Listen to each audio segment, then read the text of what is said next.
Hello, it's Gabriele Nicolet from Speech Kids, where we teach little kids to talk and help parents understand their little kids. And today I'm going to talk to Sue Simmons. Hello, Sue.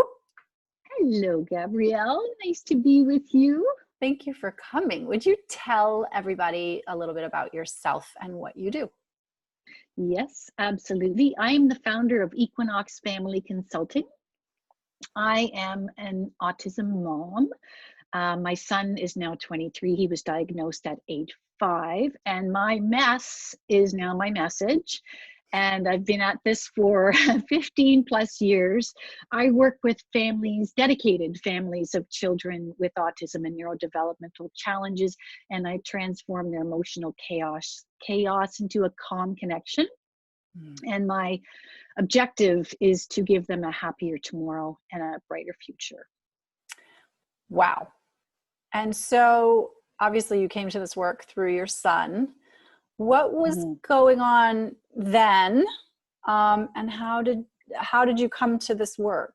So what's the evolution there? Yeah, that's a good question. So I should predicate this all by saying that my son was diagnosed long enough ago that I was not, it wasn't suggested to me that I be looking at my son's autism as behavior.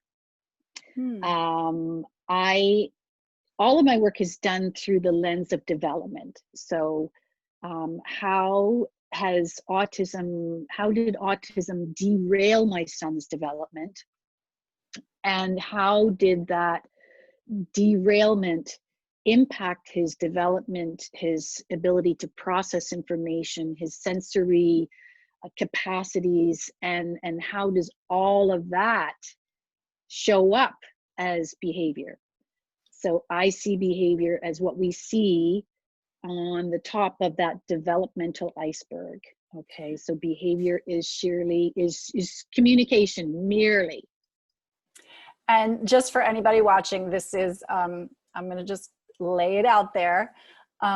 Applied behavioral analysis is a treatment program that is used with very good research behind it in terms of treating behaviors associated with autism. But Sue, it sounds like you are more associated with some other treatment modalities in autism. And in particular, you're certified in something else, aren't you? Yeah, I let go of my certification as a relationship development intervention practitioner. I still do that kind of work, but I, by choice, decided to let go of my certification 3 years ago. But I have worked in that realm for 14, 15 years. I also am a certified emotional success coach and emotional freedom practitioner. So as I support parents to understand how to parent their kids, because science is proving that the parent-child relationship is the pathway to improving our children's social, emotional, and cognitive growth. And then the behavior comes along, doesn't it? Oh, yes. So, my biggest message is that moms have been kicked to the curb by our system. And most of the moms, I've talked to hundreds and hundreds of them over the years, they are such sweet and kind people that they wouldn't say shit if their mouth was full of it. Well, guess what? I'm not one of those I'm a wonderful, sweet person, but I will say shit if my mouth is full of it. And it breaks my heart to see families ripped apart, teenagers living on the streets, because they don't have the benefit of that emotional connection with their child. And that's really at the heart of everything. I mean, so much of what we do at our practice is facilitating that relationship first. I actually don't care, and I'm a speech therapist. I actually Oh, don't care very much if you can say a perfect S. What I care about, or even if you form complete sentences or speak verbally, what I care yeah. about is, are you seen by your parent? Does your parent understand you? Yes. Are you having a loving and close relationship with Yes. your Yes. child, between the parent and the child? Yes. And in autism, Yes. that becomes very, very difficult, because so much Yeah. of what's happening is, seems like a rejection of any kind of regular way of expressing affection. And so how do you help parents understand sort of what's going on in autism, and not take it personally, maybe? Yeah, and that's a great question. So, in order to take it personally, one would have to assume that the child is doing it with intent, Mm. right? So, a typical child is born with what we call a growth seeking mindset. So, little ones, and as they get older, up till the teen years, can't get enough of their parents, right? Because they are the gateway to the universe of being a grown up, right? And any parent of a 3-year-old will say, yeah, they think I'm the universe. Exactly, right? That's when it's like, you know. Yeah. But kids with autism and neurodevelopmental challenges, because of the wiring in the brain being different, like think about a computer with a different operating system. Mm. Not bad, not wrong, just different, right? If that operating system is different, then the computer itself will operate differently. Okay? Doesn't mean it's bad or wrong. It's just different. Mm. So that's where neurodiversity comes in, right? Mhm. And so without that, so what happens is this growth seeking mindset um, does not develop the same way. Mm. And so because these well-intended parents who want so badly to connect with their child, they keep trying anything they can until they give up.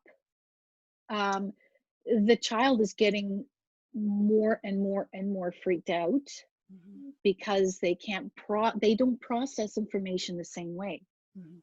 right? So but the beautiful solution to this problem, well, not the solution but the pathway to the solution, is that the brain is plastic.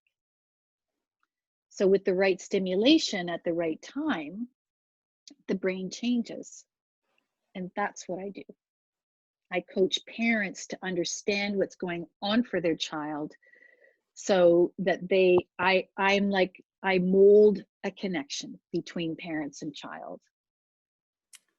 And how do you do that?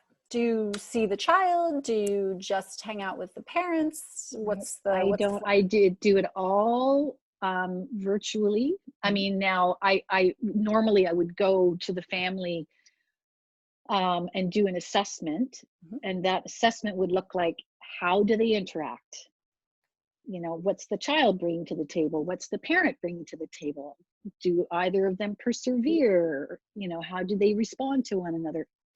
But then I've just been doing this for so long, it's like my superpower. So I help parents learn how to understand autism through the lens of development, Mhm. so that behavior is communication, not behavior is not disrespect. Mhm. Behavior is overwhelm. Oh, that's a big one, isn't it?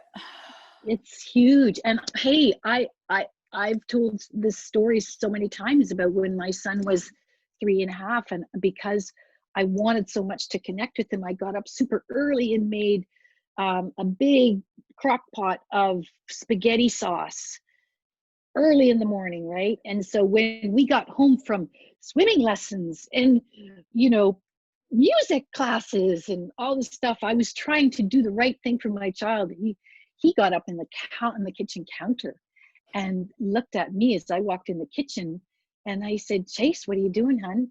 And he looked at me and smiled, and then proceeded to push the crock pot off the counter on to the floor.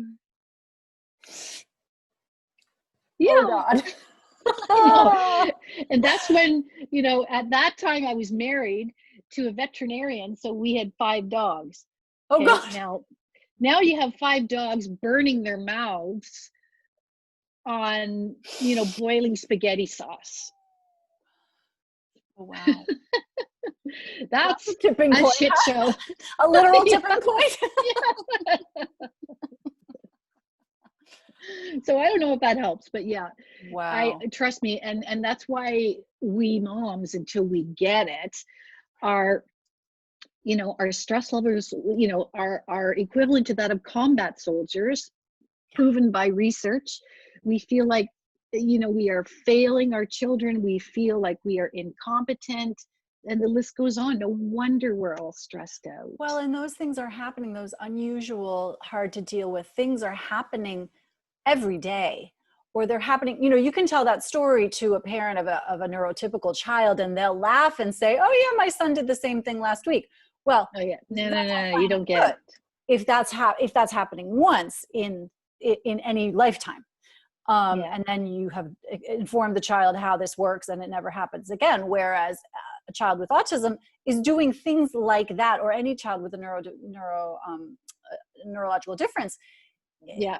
It's more, it's harder, it's Yeah. longer. Yeah. And parents of neurotypical children, they don't get it always. No, and they can't be expected to, right?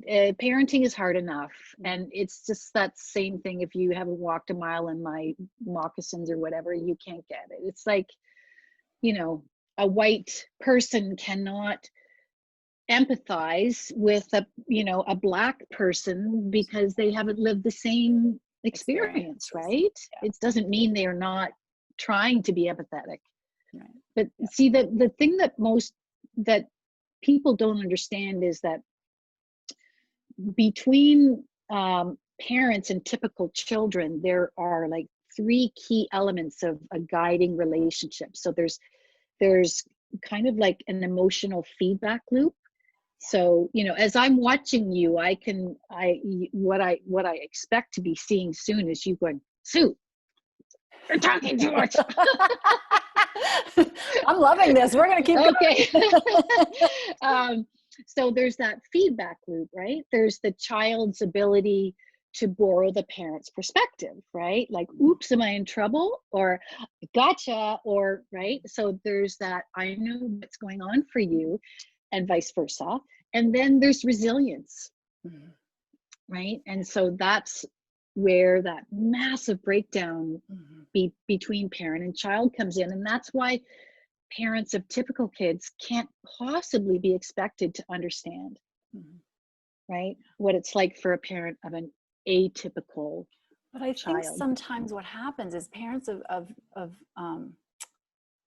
differently wired or neurologically different kids, neurodiverse children, they get confused because they get all these conflicting messages.